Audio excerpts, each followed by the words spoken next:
My name is Lauren Reed. I'm 29, and for as long as I can remember, Christmas has been the season that reminded me exactly where I stood in my own family. While other people packed for holiday trips, I learned to pack away my expectations. For more than a decade, my parents and siblings planned family Christmas vacations without me. Colorado cabins, Disneyland, Utah ski trips, Caribbean cruises, always with some convenient excuse for why there wasn't room or why they thought I'd be too busy. This year, for the first time in my life, I didn't wait for an invitation that never came. I took my own all-expense-paid Christmas trip with the people who had shown up for me every year while my own family didn't even notice I was missing. And when they found out, they completely lost it. Before we dive in, if you were in my place, how would you feel?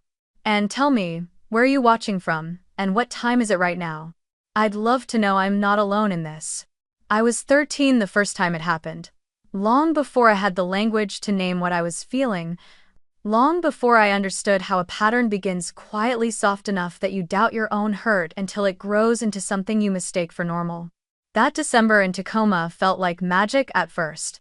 The Reed house was buzzing the way it only ever did around the holidays, the smell of pine and cinnamon drifting from the kitchen where Mom had lined up trays of cookies like decorations.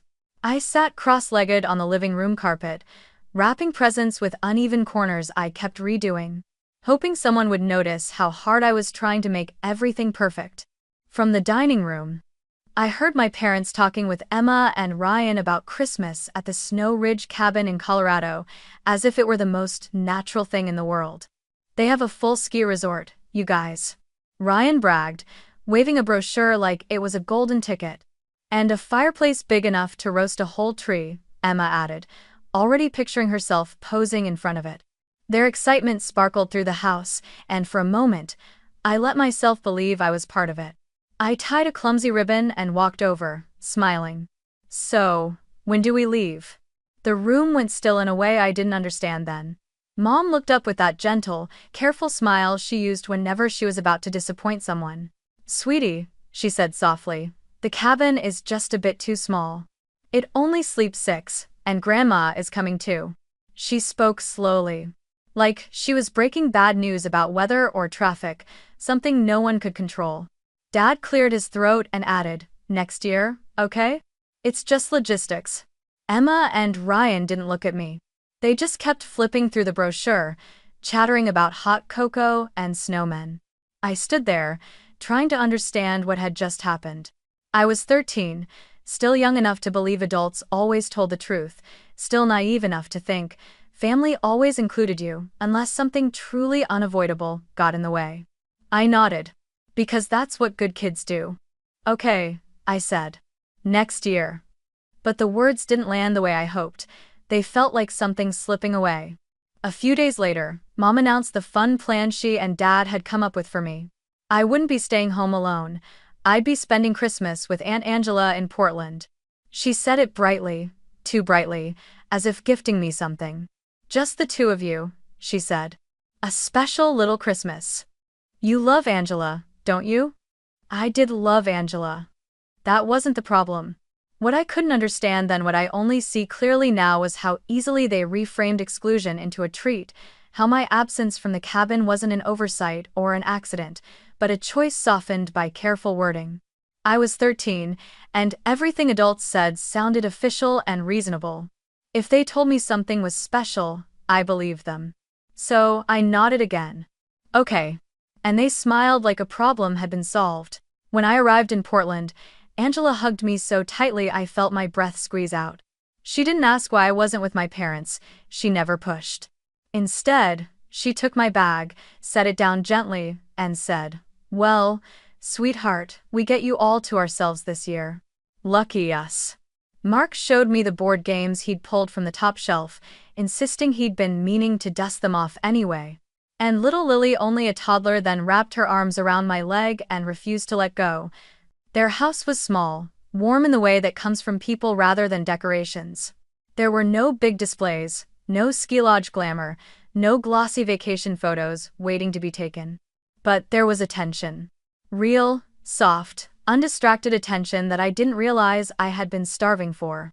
Angela asked what movies I wanted to watch, what cookies I liked best, what color I wanted the ribbon on my stocking, questions that made me feel like I mattered, like someone cared about, including me, instead of finding reasons I didn't quite fit. On Christmas morning, we sat in the living room in pajamas, with mismatched mugs of hot chocolate topped with melting marshmallows. Lily crawled into my lap, giggling at every gift she unwrapped. Mark taught me how to play a board game. I kept losing but kept wanting to try again. Angela watched us with that warm, steady smile. She always had the kind that made you feel seen without saying a word. And for a few hours, I almost forgot where my parents were, what they were doing, who they were with. But then the photos appeared. That afternoon, while Lily slept curled against my arm, I opened Facebook and saw Emma's post. A perfect picture of the Colorado cabin dusted with snow, the mountains glowing behind them like a postcard. Emma stood front and center, arms lifted in joy, with Ryan beside her, and my parents smiling proudly in matching red sweaters. The caption read, "Family time at the cabin." Not a single mention of me. Not even a joke about me being with Angela. Just a neat little picture of what they considered the family, and in that version, I was not there. A strange, cold feeling settled in my stomach. I told myself it didn't matter. That I was having fun. That I didn't need snow or a fancy cabin. But the truth was quieter and sharper. I had been placed somewhere else intentionally and told it was special so I wouldn't feel the sting. I didn't know the word deprioritize then, but I felt it. I felt it when I imagined them laughing together in the snow, posing by the huge fireplace, drinking hot cocoa from matching mugs. I felt it when I realized they had made plans for everyone but me. And I felt it most of all when I scrolled through the comments and saw relatives typing things like "beautiful family" and "everyone together, so lovely." Because everyone didn't include me. That night, back in the guest room at Angela's house, I lay awake listening to the soft hum of the heater and told myself a story I needed to believe. "It's just one Christmas," I whispered into the dark. "Next year will be different." I held on to that hope like a promise. But deep down, even at 13, something inside me already knew the truth. This wasn't a one-time mistake. This was the beginning. The first thread in a pattern that would eventually unravel everything I thought family was supposed to be. The year I turned 16, the Reed house buzzed with the same pre-holiday excitement it always had, but that excitement never seemed to reach me anymore. I remember walking into the kitchen after school, dropping my backpack by the door, and hearing Emma squeal about Disneyland at Christmas. "We already booked the hotel on Main Street," she said, waving a printout of fireworks exploding over the castle. Ryan chimed in about gingerbread churros and holiday parades. I waited for my name to appear in the conversation the way it used to, but instead Mom turned to me with a sympathetic smile that felt rehearsed. "Honey, we thought you wouldn't want to miss your midterm prep. You're our studious one." She said it proudly, as if she were celebrating me. But she never asked if I wanted to go. Not once. She simply decided that I wouldn't mind being left out again. I nodded, pretending it was fine, and went upstairs to study, except I didn't study. I sat on my bed staring at the wall, thinking that maybe this was my fault. Maybe I wasn't fun enough, loud enough, easy enough to take along. 2 years later, when I was 18, the reason shifted again. This time it was a Christmas cruise in the Caribbean. The kind where people take pictures holding coconuts and wearing Santa hats on the beach. I found out about it the same way I found out about everything, through a conversation I wasn't part of.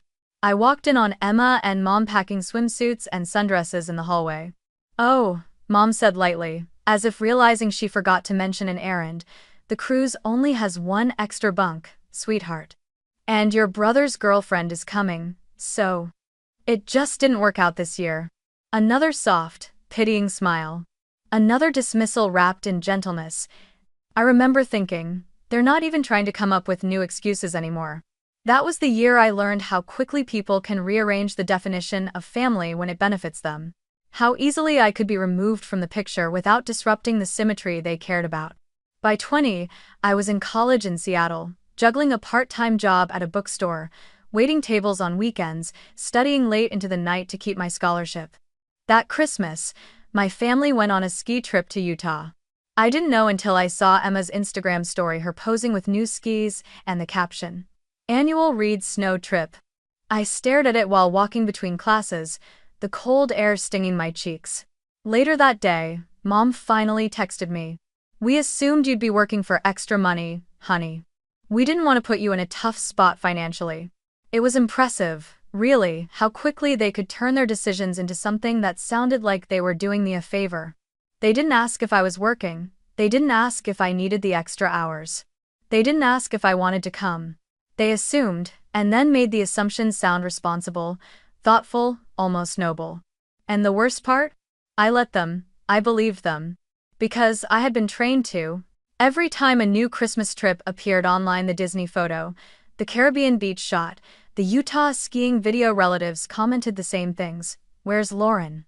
Missing one. Is she taking the picture?" And every time, without fail, Mom responded with, "Oh, Lauren had to work." Or, "She chose to stay back to study." Or, "She's always been our busy bee." It was like she was building a public narrative about me that I had no control over. Lauren, the responsible one, the hardworking one, the one who chooses not to come. As if my absence were a personal preference and not a decision made for me. Over time, I started to internalize that version of myself. Maybe I really was too busy. Maybe I really did prefer staying home. Maybe I didn't belong in those pictures the way they did. But while the Reed family perfected the art of excluding me with polished excuses and curated holiday photos, Angela quietly built something else. A counterweight, a refuge. A truth-telling space I didn't know I desperately needed. Every Christmas Eve, she invited me before I even had a chance to wonder where I'd end up. "We're watching, It's a Wonderful Life," she'd text. "You're coming, right?" Not asked like a question, asked like a certainty. Mark would drive up to Seattle, sometimes just to bring me a box of homemade fudge he insisted was his famous recipe, which we all knew Angela actually made. Little Lily, growing older now, would insist I sit next to her for the movie, clutching my arm when Clarence got his wings. They didn't try to replace my family. They didn't try to make it seem like they were rescuing me. They just made room for me in a way that felt effortless, natural, genuine. And every year, when I'd walk into their warm little house in Portland or the condo they rented for Christmas Eve in Seattle, Angela would hug me and whisper the same words in my ear. "You're always welcome here, sweetheart. No invitation needed." She said it casually, like it was obvious. Like it was the most normal truth in the world. But for me, it was a lifeline. A small sentence that contradicted the bigger, louder message I was getting everywhere else. That family was conditional. That belonging had prerequisites. That I had somehow failed an exam I never knew I was taking. It took years before I understood the impact of those sentences. At 16, 17, 18, I still blamed myself.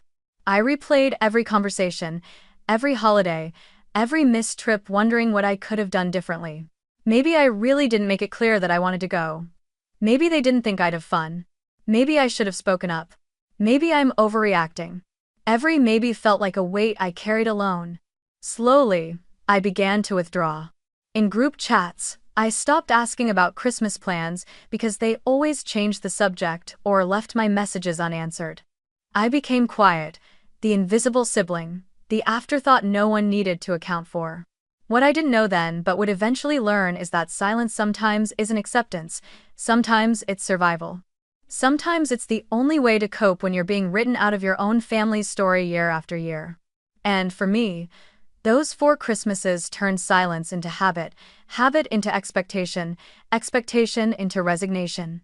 By the time I graduated high school, I had learned to calibrate my expectations down to almost nothing. So when I moved to Seattle for college, I told myself it would be a fresh start, new city, new friends, new possibilities untouched by old patterns.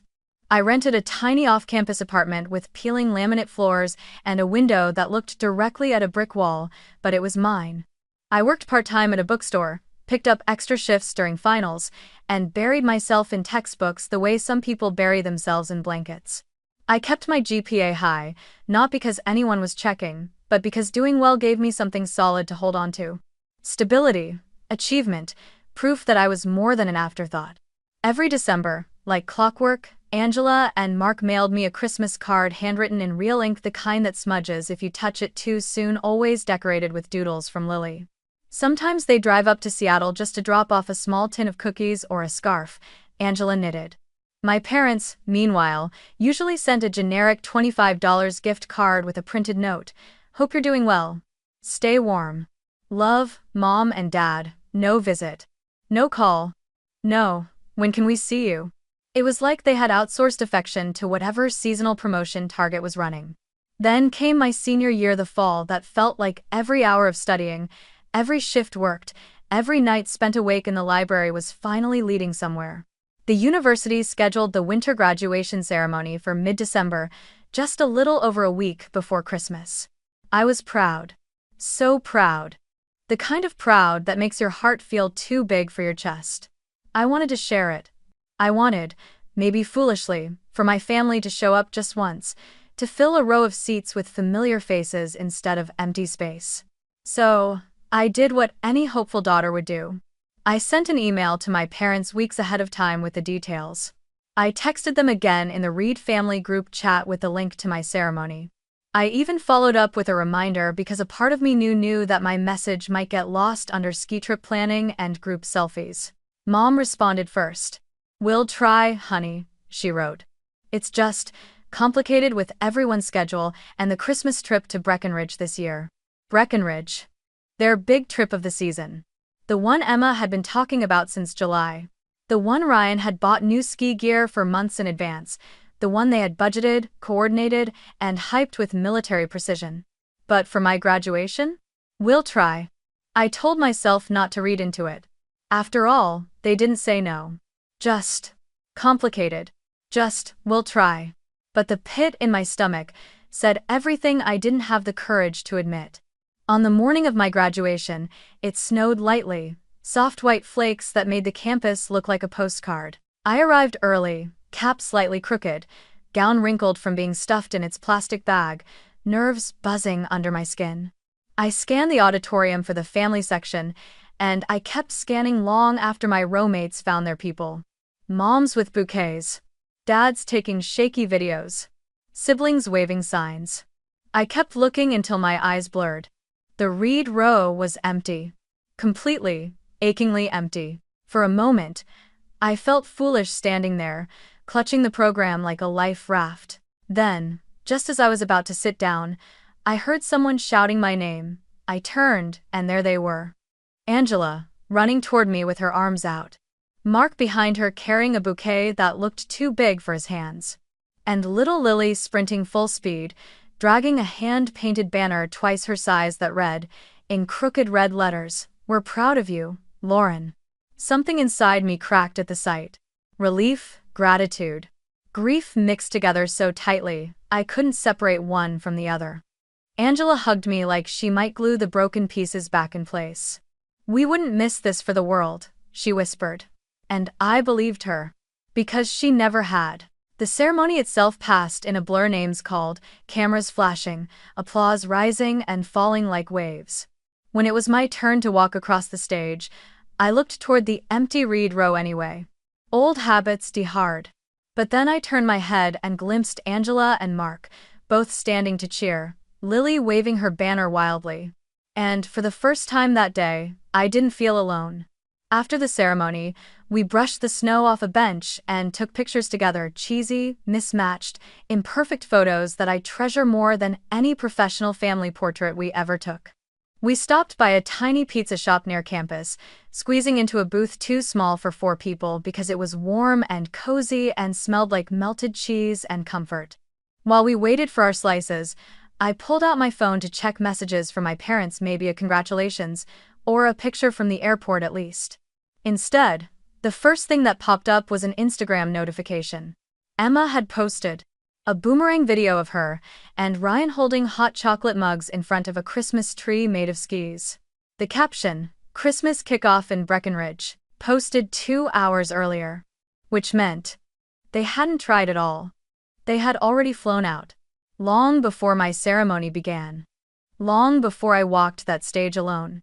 I stared at the screen until the image blurred, the noise of the restaurant fading around me.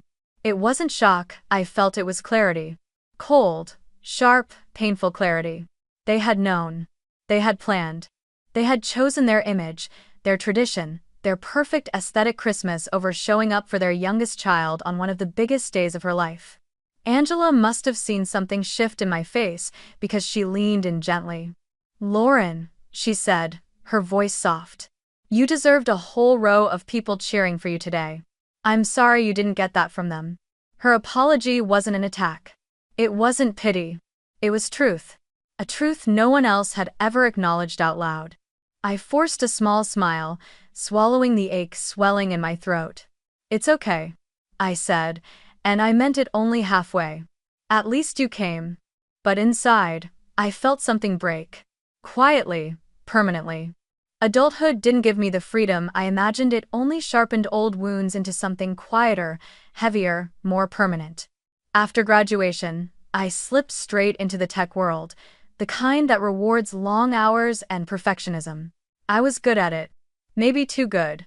By 24, I was already leading small teams. By 26, I was presenting in meetings with senior leadership.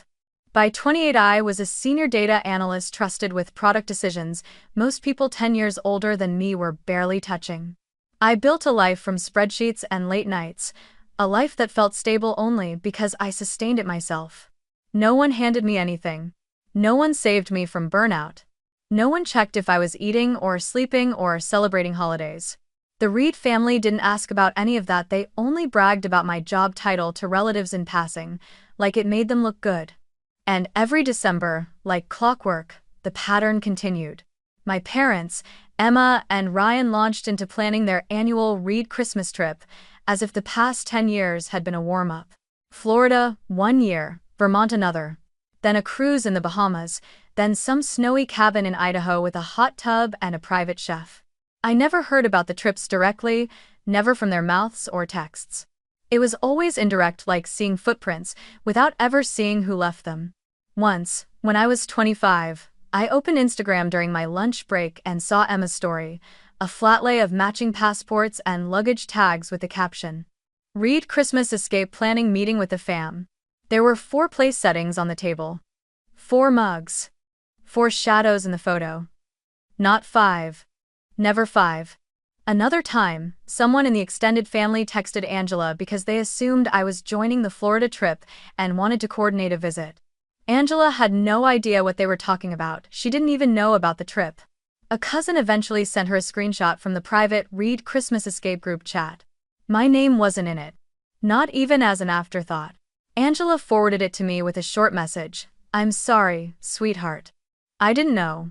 I remember staring at the screenshot for a long time, tracing the little icons of my parents, Emma and Ryan. They had planned the Sunshine State family getaway without even pretending to involve me, not even to ask if I was free. Not even to maintain the facade. The next day, I saw the comments under Emma's post about the trip, relatives writing things like, "Where's Lauren? Why isn't she in the planning?" Mom had already answered before I even saw it. "Oh, she always chooses work. That's just who she is." The way she said it, so breezy, so confident, so public, made it sound like a personality flaw. Like my absence was a choice they had to respect, rather than a decision they made for me long before I had a say. The first few years, it hurt, then it numbed. Eventually I learned to rely on a simple coping mechanism. If they didn't include me, I wouldn't include the hope. I signed up for holiday shifts, volunteered for year-end pushes, offered to take on low-priority but important tasks during Christmas week. My managers loved me for it, my coworkers were grateful, and I told myself that being useful was better than being disappointed. I was good at it. Maybe too good. By 24, I was already leading small teams. By 26, I was presenting in meetings with senior leadership. By 28, I was a senior data analyst trusted with product decisions most people 10 years older than me were barely touching. I built a life from spreadsheets and late nights, a life that felt stable only because I sustained it myself. No one handed me anything. No one saved me from burnout. There were 4 place settings on the table. 4 mugs. 4 shadows in the photo. Not 5. Never 5. Another time, someone in the extended family texted Angela because they assumed I was joining the Florida trip and wanted to coordinate a visit. Angela had no idea what they were talking about. She didn't even know about the trip. A cousin eventually sent her a screenshot from the private Read Christmas Escape group chat. My name wasn't in it. Not even as an afterthought. I'd walk in and the warmth would hit me instantly, cookies cooling on the counter, Mark humming off-key to Bing Crosby. Lily running up to hug me so hard she nearly knocked the air from my lungs. We'd watch It's a Wonderful Life for the 10th, 20th, 30th time, and Lily would curl up next to me under the same fuzzy blanket. By the time the credits rolled, she'd be fast asleep, her head resting on my shoulder, her breath slow and even trusting, safe. If I don't expect anything, I whispered during late-night deployments, they can't disappoint me. It became my mantra. A shield, a lie I could live with. But even lies can't hide everything. Every Christmas Eve around 6 or 7 p.m., right when the loneliness started to thicken, my phone would ring. Angela's name. Always Angela's. We're at the house, she'd say. The hot chocolate's ready. Lily wants to know if you're coming. I started noticing how differently my shoulders sat in their presence, how my breath seemed less shallow, how I didn't have to rehearse my words or shrink myself to avoid being labeled dramatic or sensitive. At my parents' house, every part of me felt out of place, too much or not enough. At Angela's, I felt like a person again. Not the forgotten sibling. Not the scapegoat. Just Lauren. By the time I was 28, the annual exclusion had lost its sting. Not because it didn't matter, of course it mattered, but because my heart had grown strong enough to survive without the Reed family's validation. Every year I still saw the photos. Emma jumping in Florida waves, Ryan posing on a Vermont sleigh ride, my parents laughing in coordinated outfits on the cruise deck. Every year, the caption said Reed Family Christmas. And every year, a tiny part of me whispered, that isn't the whole family. But then I'd look at my own Christmas Eve photos, me and Angela and Mark and Lily squeezed together on the couch, matching pajamas. Flour on our sleeves, hot chocolate mustaches on our faces, and something warm would bloom inside me. Maybe I didn't have the family I was born into. But I had the family who showed up. And at that time in my life, I thought that was enough. I just didn't know yet that one Christmas, one unexpected bonus, one spontaneous decision would change everything. By the time December rolled around this year, I had already resigned myself to another quiet holiday routine. Long work shifts, cheap takeout, maybe a late-night movie with myself on the couch. That was the story I had lived for so long that I'd stopped questioning it. But life has a strange way of shifting in small, silent moments, moments you don't realize will change everything until afterward. Mine happened on a Thursday afternoon, 2 weeks before Christmas, when HR emailed me my annual performance bonus. $25,000. A number that felt surreal, dizzying, almost dangerous in its possibility. My coworkers treated their bonuses like lottery winnings. Within an hour, 3 people in my pod were already planning to upgrade their cars, another was booking a luxury shopping spree, someone else was researching crypto. The office buzzed with talk of splurges and treating yourself and finally doing something fun. I smiled politely at their excitement but felt strangely out of sync with all of it. I didn't want a new car. I didn't want a shopping blowout. I didn't want to throw the money at something that would glow for a moment and fade just as quickly. I wanted something that mattered. That evening, I ducked into a little cafe in downtown Seattle. One of those places that goes all in for Christmas garlands everywhere, twinkling lights dangling from the ceiling, soft holiday music spilling from hidden speakers. I sat with my hands wrapped around a mug of peppermint mocha and let myself drift through the memories I usually kept tucked away.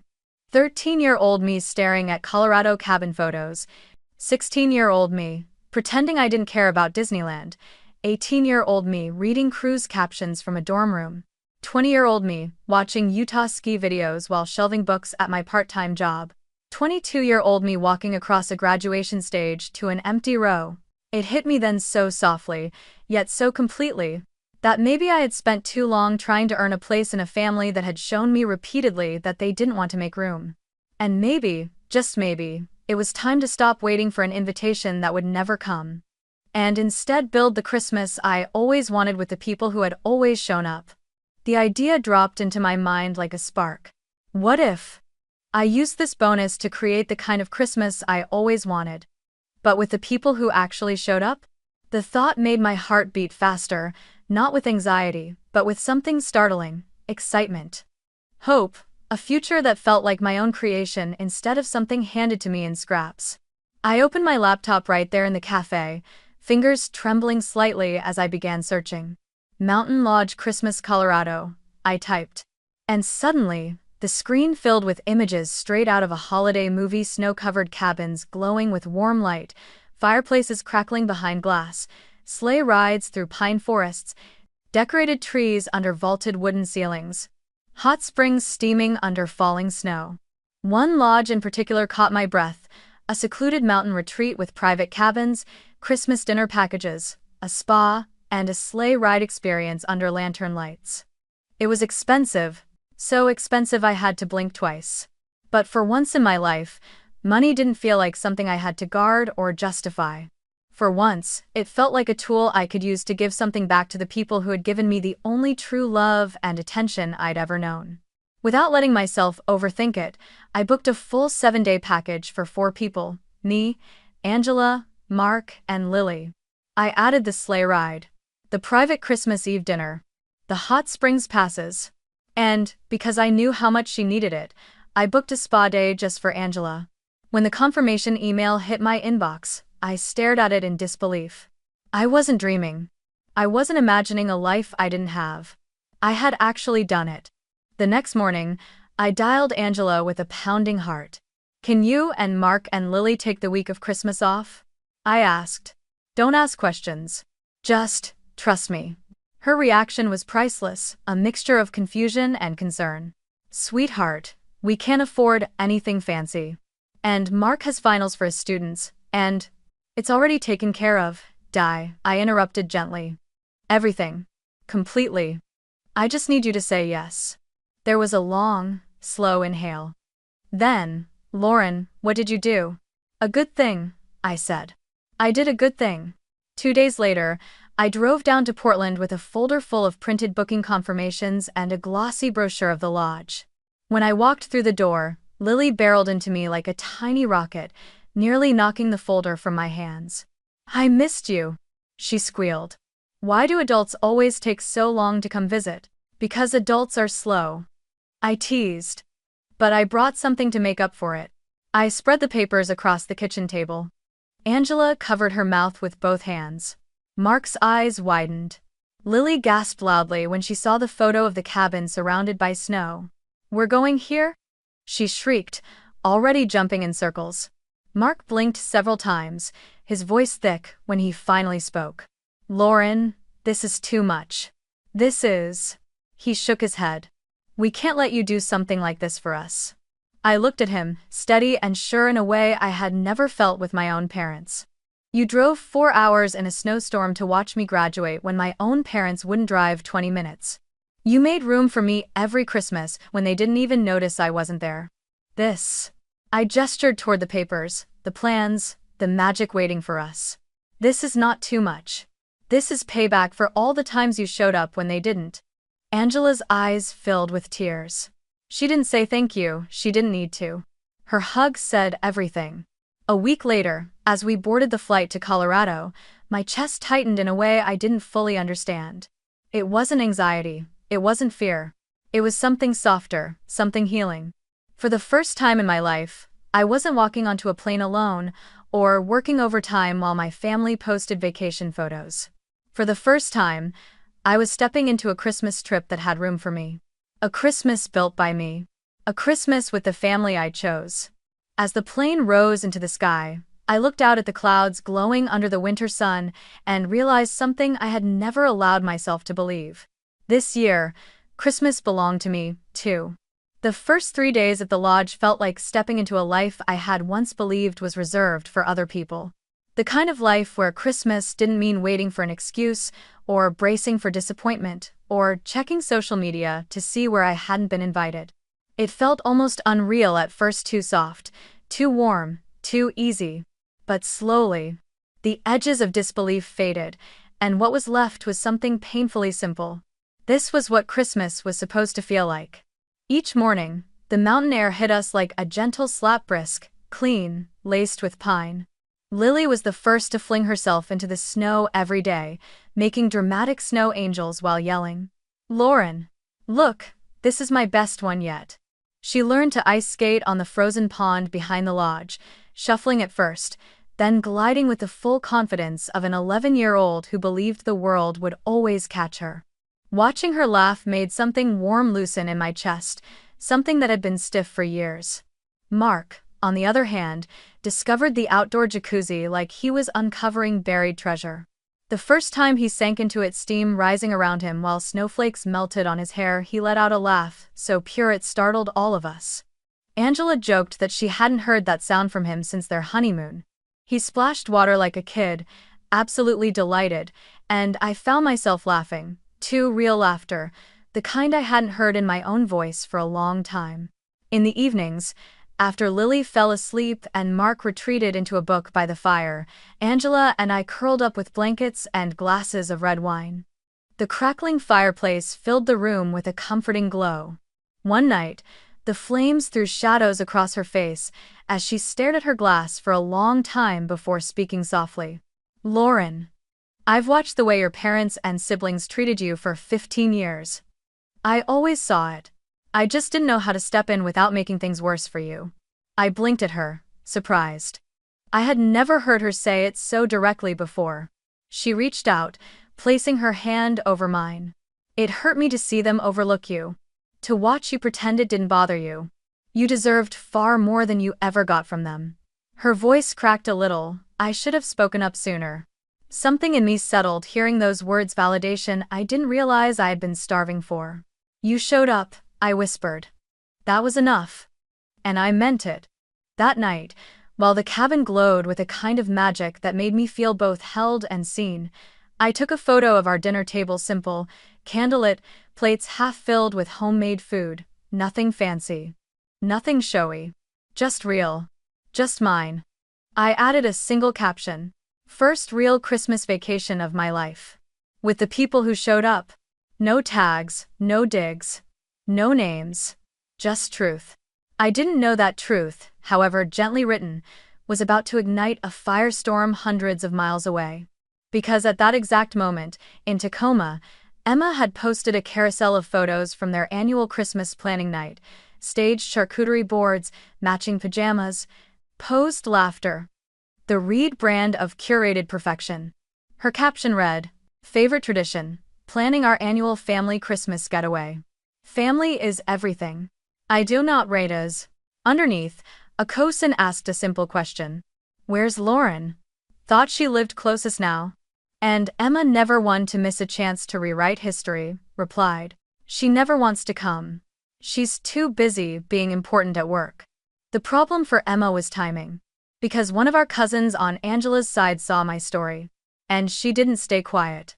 She commented publicly under Emma's post. "Funny, she's literally in Colorado right now, on a Christmas trip with Aunt Angela's family. Ihr thinking your way." That comment was the spark. The next hour was the explosion. My phone, which had been peacefully resting on the cabin nightstand, suddenly lit up like a Christmas tree gone rogue. 15 missed calls from Mom. 4 from Dad. 3 from Ryan, 2 voice notes. Several paragraphs of texts. Notifications blinking like a warning alarm. I hadn't even touched the phone when Angela came rushing from the living room, holding hers with wide eyes.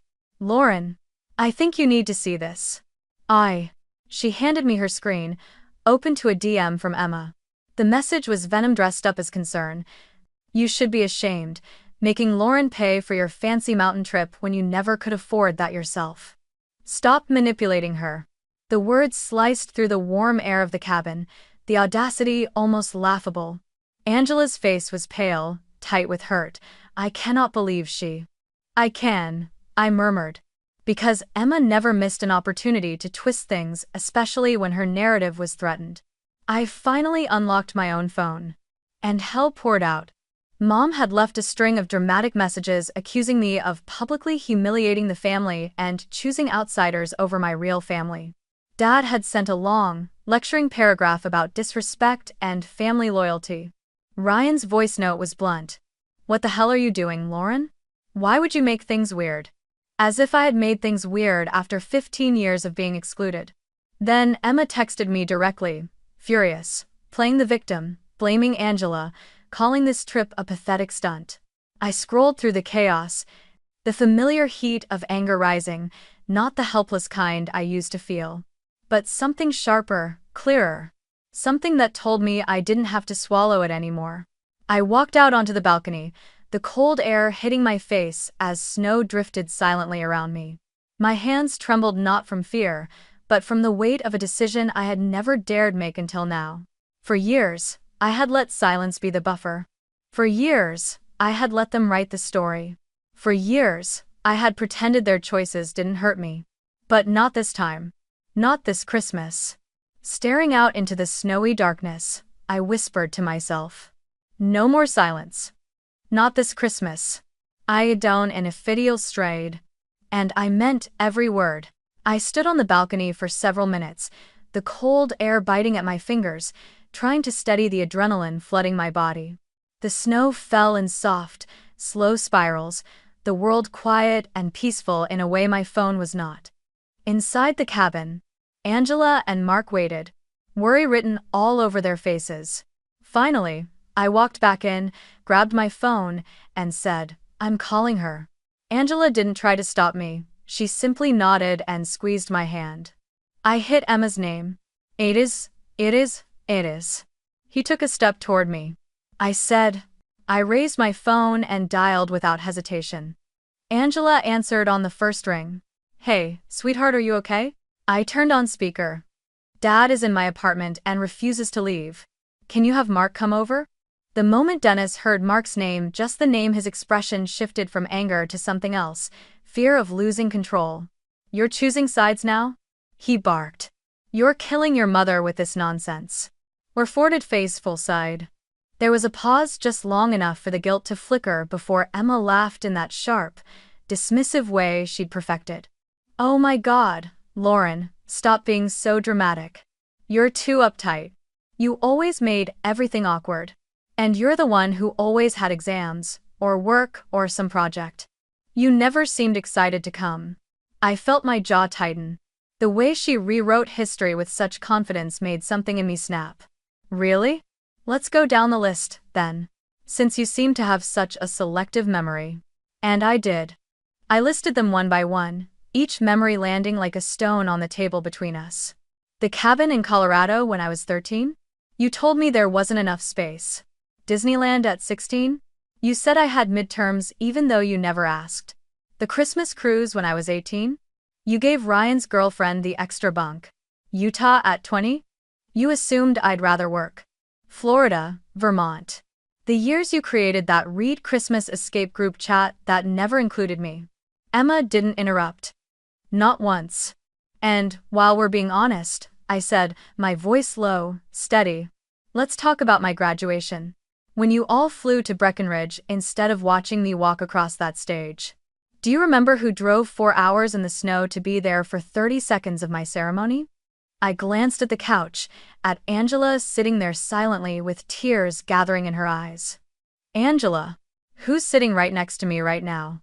That was when Emma dropped the gaslighting and shifted into her favorite weapon, money. So, this is what this is about? You feeling rich now? She snapped. You're rubbing your money in our faces paying for some overpriced luxury trip, flaunting it online instead of spending Christmas with your real family? Angela inhaled sharply. Mark muttered, unbelievable. I said nothing for a moment, letting the weight of her words settle. Then I answered softly, soft enough to be heard, sharp enough to cut. Real family doesn't make you beg for a seat at the Christmas table. Real family doesn't need excuses to include you. I'm spending my money on the people who never once made me doubt whether I was wanted. Before she could recover, I pressed the red button and ended the call. Silence filled the room for a beat. Then my phone buzzed again. Mom, this time. A long, dramatic text that stretched into a wall of words. The years you created that Read Christmas escape group chat that never included me. Emma didn't interrupt. Not once. And, while we're being honest, I said, my voice low, steady, let's talk about my graduation. When you all flew to Breckenridge instead of watching me walk across that stage. Do you remember who drove 4 hours in the snow to be there for 30 seconds of my ceremony? I glanced at the couch, at Angela sitting there silently with tears gathering in her eyes. Angela, who's sitting right next to me right now? That was when Emma dropped the gaslighting and shifted into her favorite weapon, money. So, this is what this is about? You feeling rich now? She snapped. You're rubbing your money in our faces paying for some overpriced luxury trip, flaunting it online instead of spending Christmas with your real family? Angela inhaled sharply. Mark muttered, unbelievable. I said nothing for a moment, letting the weight of her words settle. I read it out loud. Lauren, your behavior is cruel, deliberate, spiteful. You are humiliating this family on social media and hurting your mother deeply. Until you apologize to everyone, you are not welcome at our Christmas or any Reed family gathering. I almost laughed. A bitter, breathy sound. They were banning me from something I'd never been invited to. I typed one sentence back. That's okay, I already have a Christmas to go to. I set my phone face down on the table. No more pretending this was normal. And as I sat there with the only people who had ever shown up for me, I made a quiet, unwavering decision. When I got back to Seattle, I wasn't going to let things slide back into the old pattern. Not this time, not ever again. When I returned to Seattle after the trip, the city felt sharper than usual, cold air slicing against my cheeks, the sky heavy with gray clouds that threatened snow. I carried my suitcase up the stairs to my apartment, still holding onto the warmth of the lodge, the laughter, the safety. But all of that evaporated the moment I turned the corner and saw him. My father. Dennis Reed stood stiffly in front of my apartment door, arms crossed, wearing the expression he reserved for disappointed teachers and store clerks who didn't honor coupons. The disappointed dad face. The same one he used when he wanted to convey authority and shame at the same time. I paused halfway up the steps, his presence hitting me like a physical force. Dad? What are you doing here? He didn't answer the question. Instead, he pushed past me the moment I unlocked the door and stepped inside like he owned the place. No greeting. No hug.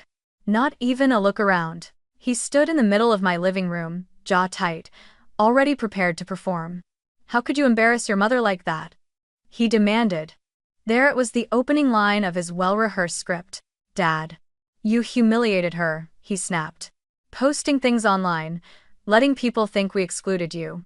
Angela has always been jealous of your mother, and now she's turned you against us. This ends now, Lauren. Jealous. That old accusation, the one he dusted off whenever he needed a villain. He wasn't finished. Family loyalty means we handle things internally. Privately, you don't put our business on social media. You don't shame your mother like that. Like describe. I closed the door quietly, behind me. Dad. I posted one photo of a dinner table. He ignored that. You created chaos. People are talking. Your mother is devastated. And you will fix it. His certainty astonished me. Even now, after everything, they still expected me to fold, because that was the role I had always played. But not anymore. I took a slow breath. I have some questions first. He frowned. What questions? Why wasn't I invited to the first cabin trip in Colorado when I was 13? His eyes flickered, just barely. Oh, sweetheart, that was. Why not Disneyland at 16? Why not the Caribbean cruise at 18? Why not Utah at 20? Why not Breckenridge during my graduation week? My voice didn't shake. Why was I never included? He opened his mouth, closed it, then attempted the route he always took when cornered. Fog, confusion, selective memory. Those were logistical decisions. Logistical, I repeated. You had school, exams, jobs. We thought you preferred staying with Angela. I let the silence hang for a moment.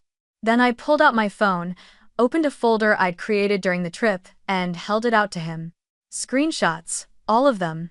Mom commenting, oh, Lauren had to work. Lauren chose not to come. She's too busy. She never wants to join. Each line, a tiny knife. Dad's face tightened as he scrolled. This is out of context. It's your context, I said softly. It's the story you all told to make yourselves look good. He pushed the phone back into my hand like it burned him. You're being dramatic, Lauren. You're holding grudges over nothing. Angela has poisoned you against your own family.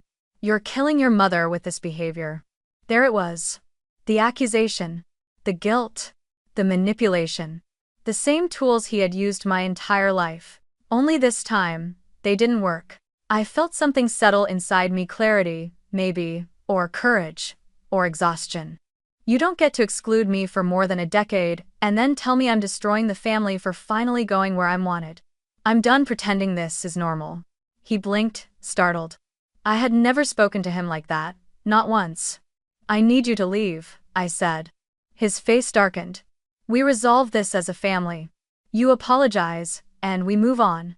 No, I said calmly. We're not doing that anymore. It is. He took a step toward me. I said. I raised my phone and dialed without hesitation. Angela answered on the first ring. Hey, sweetheart, are you okay? I turned on speaker. Dad is in my apartment and refuses to leave. Can you have Mark come over?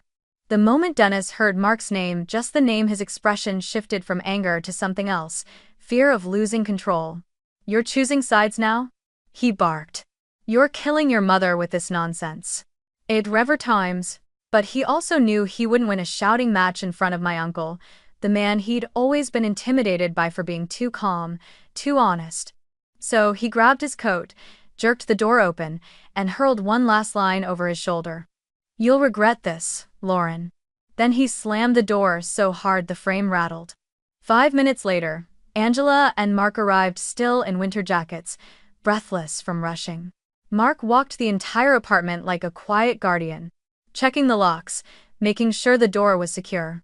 When he finished, he came to stand beside me, resting a gentle hand on my shoulder. You are my daughter too, Lauren, he said, voice steady. And I'm proud of you. You finally stood up for yourself. The words nearly undid me. That night, even after they insisted on staying over and sleeping on my couch, just in case, I couldn't sleep. I lay awake, staring at the ceiling, replaying the entire confrontation. Every sentence. Every look. Every accusation. And for a moment, just a moment, I wondered, am I really being too harsh? Too emotional? Too reactive? But then I remembered 13, 16, 18, 20. Graduation. Florida. Vermont. Every empty seat at every family event I'd ever hoped they would show up for. Every Christmas that had passed without a single thought for whether I wanted to be included. No, I wasn't being too harsh. I was finally being fair to myself. The next morning, I woke to a vibration on my nightstand, the rapid, insistent buzz of a message too long to fit on the lock screen. I blinked the sleep from my eyes, reached for my phone, and felt my stomach clench the moment I saw who it was from. Emma. The text was a wall of gray bubbles, a digital manifesto. Paragraphs stacked on paragraphs as if she'd stayed up all night crafting it. I opened it reluctantly, already bracing myself for the tone I knew by heart, half accusation, half victimhood, all revisionist history. And I was right. She accused me of acting like a perpetual victim, of ruining Christmas with my negativity, of making every holiday uncomfortable. She claimed I never wanted to come, that I isolated myself, that she tried so hard to include me. She even rewrote childhood moments, tiny things I remembered vividly, and twisted them into narratives where she was the generous sibling, and I was the one who didn't fit the family vibe. I stared at it for a full minute. Not because any of it was true, but because of how meticulously she'd constructed the illusion. She didn't just lie, she rewrote our entire childhood as if she were the encyclopedia of our family. I forwarded the whole thing to Angela. 10 minutes later, she knocked softly on my bedroom door. Can I come in? I nodded, and she sat beside me on the bed, reading each line with her brows drawn. Oh my, she murmured. Every single sentence is gaslighting. She tapped one paragraph. She's flipping reality, turning you into the scapegoat for their guilt. Look at this, she even blames you for missing the Disney trip when you were 16, as if you chose studying over being included. He said sure. We went through the text together, line by line, unraveling the falsehoods like threads from an unraveling sweater. In the quiet of that morning, with the winter light filtering through my curtains, something crystallized in me. I wasn't imagining anything. I wasn't overreacting. I wasn't misremembering. My sister had been rewriting the story for years. And now, the rest of the family was finally reading it. Because, while Emma sent me a manifesto, the extended family had their own group chat, a space my parents had always pretended didn't exist, and overnight questions had exploded inside it. One aunt asked, "Why is Lauren never in the Christmas photos?" Another wrote, "I thought she lived in Seattle. Why do you always say she's too far?" Someone else chimed in, "Carol, you need to explain. We're confused. Is to build it in folder in Haltake." And then shockingly, a cousin wrote bluntly, "Carol, you should look at how you treat your daughter." My mother panicked. She called me sobbing loud. Messy, dramatic sobs meant to drown out curiosity or criticism. "Lauren, why are you doing this to us? Why are you turning everyone against the family? Why are you punishing us?" I closed my eyes. "Mom, I didn't turn anyone against you. They just finally saw what you've been doing. That's not my fault." She gasped like I'd slapped her. "You are destroying this family's reputation. Your father is devastated. Your sister is devastated. Do you even care what you're doing?" "I care about the truth," I said quietly. For once. She hung up without saying goodbye. Not long after, I saw a voicemail from Ryan. His voice was careful, polished, practiced. "We need to heal, Lauren. We need to forgive and move forward as a family. Holding on to the past won't help anyone. Not a single acknowledgement. Not one admission. Not a shred of responsibility. Just avoidance, dressed up as wisdom." I texted back one question. "Did you know I wasn't invited to Breckenridge during my graduation week?" The 3 dots blinked. Then his reply came. "Mom said you had to work." A chill ran through me. He hadn't even asked. He never had. He took the easy story, the convenient story, the story that preserved the family image, and accepted it without hesitation. He chose convenience over truth, just like always. That Sunday, Angela invited me to dinner at her house in Portland. "We're having a bigger gathering," she said. "I think it's time." When I arrived, the house was filled with warmth and chatter. Angela's younger sister, her husband, their kids, even a couple of neighbors who had become like family over the years. The table was crowded with dishes everyone brought: roasted vegetables, pot roast, homemade rolls, pies. And instead of the stiff, camera-ready smiles I grew up with, everyone here looked genuine, relaxed. Like they actually wanted to be in each other's presence. Throughout dinner, stories surfaced. Angela's sister said quietly, "We always wondered why you weren't in your family's holiday pictures. It didn't make sense." Her husband added, "We noticed the patterns, Lauren. We just hoped things would get better for you." Another cousin-like neighbor said, "I'm glad you're finally speaking up. It's been a long time coming." I felt seen in a way I had never felt at any Reed gathering. Then came the softest moment of all. Halfway through dessert, Lily scooted her chair closer to mine and whispered, "Can I just call you my sister from now on?" My heart squeezed so tightly it hurt. Angela, overhearing, placed her hand over mine. Her eyes were glossy, her smile soft. "She's always been your sister," she said. Laughter bubbled around the table. Not forced, not posed, not performative, just warm, safe, real. And that's when Lily asked the question that pulled everything into focus.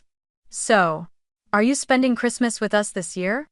Everyone at the table went still, waiting, hoping, their faces softening with anticipation. I looked around at them. At the people who had shown up for graduations, birthdays, Christmas Eves. At the people who drove 4 hours in the snow to cheer for me. At the people who hugged me without hesitation, who checked if I ate, if I slept, if I was okay. And I felt the answer rise naturally, like it had been waiting for years. "If the invitation is still open," I said slowly, smiling as my chest loosened, "I'd like this to be my Christmas." The room erupted. Cheers. Laughter, clapping. Lily squealed and hugged me again. Plans flew across the table, sledding, cookies, matching pajamas. A Christmas movie marathon. Maybe even a gingerbread house competition. For the first time in my life, Christmas wasn't about waiting for inclusion or bracing for rejection. It was about choosing home. The home that had always chosen me. And I knew, sitting at that table surrounded by love that asked for nothing in return, that I had finally stepped into a new chapter, one where I didn't have to fight for a seat. Because here, my seat had always been waiting. Christmas Eve arrived with the kind of quiet magic I used to watch in movies and wonder if anyone ever actually lived. Angela's house glowed with soft white lights, the windows fogged gently from the warmth inside, and the scent of cinnamon and butter hung in the air like a blanket. For the first time in 29 years, I didn't approach Christmas with a bruise already forming under my ribs. There was no dread, no tightness in my throat, no waiting for a last-minute excuse or for photos to appear online proving I'd been forgotten again. Just peace. And a sense of belonging so real I could feel it in my bones. I stood beside Angela at the kitchen counter, rolling out dough for cinnamon rolls, flour dusting my hands and sweater. Lily was across the room at the dining table, fiercely concentrating on her gingerbread house, tongue poking out slightly as she lined gumdrops along the roof. Mark tended the fireplace, adding another log, humming the same off-key Christmas tune he'd been humming all week. The house felt alive, warm chatter in the background, soft music playing, the kind of comfort that came from people who didn't just tolerate your presence but cherished it. When the cinnamon rolls finished baking, we gathered in the living room, cozy under blankets, ready to exchange our small Christmas Eve gifts. I handed Angela a wrapped book-shaped package. "Open this one first." She peeled back the paper and froze. Inside was a hardcover photo book, pictures from our Colorado Lodge trip. Sleigh rides, snow angels, hot cocoa by the fire, Angela laughing with her whole face the way she rarely allowed herself to back into coma. Each page was a memory stitched together, a reminder of a Christmas filled with presence instead of performance. Angela pressed a hand to her mouth. "Lauren, this is beautiful. You gave me my first real Christmas," I said softly. "I wanted us to remember it." Her eyes shimmered in the glow of the tree. Next, I handed Mark a box. He opened it, revealing a high-quality fishing gear set, something he had once mentioned wanting but dismissed as not needing. He looked up at me with quiet surprise. "Lauren, this is too much. You spent more hours driving through snowstorms for me than any parent ever did," I said. "It's not too much." His eyes softened, and he nodded once, the way men like him showed deep emotion. Then Lily tore open her gift, a giant art set with paints, brushes, markers, canvases. She squealed and threw her arms around my neck. "I'm gonna draw everything." We laughed until our stomachs hurt. After the last ribbon had fallen to the floor, Angela glanced at Mark, then at me. "There's one more thing," she said gently. "For you." She guided me toward a quiet corner of the living room, away from Lily, who was already unpacking her new art supplies. Angela pulled a small velvet box from behind a stack of books and placed it in my hands. My heart stuttered. "Go on," she whispered. Inside was a single house key tied to a small note. "You always have a home here. Love. Mom #2." Each page was a memory stitched together, a reminder of a Christmas filled with presence instead of performance. Angela pressed a hand to her mouth. "Lauren, this is beautiful. You gave me my first real Christmas," I said softly. "I wanted us to remember it." Her eyes shimmered in the glow of the tree. Next, I handed Mark a box. He opened it, revealing a high-quality fishing gear set, something he had once mentioned wanting but dismissed as not needing. The world blurred. I didn't just tear up, I broke.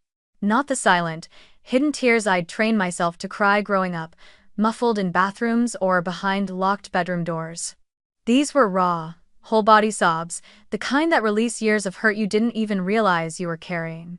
Angela held me like she had been waiting years for me to collapse into her arms. "You're safe here, sweetheart," she whispered. "You've always been safe here," one aunt responded.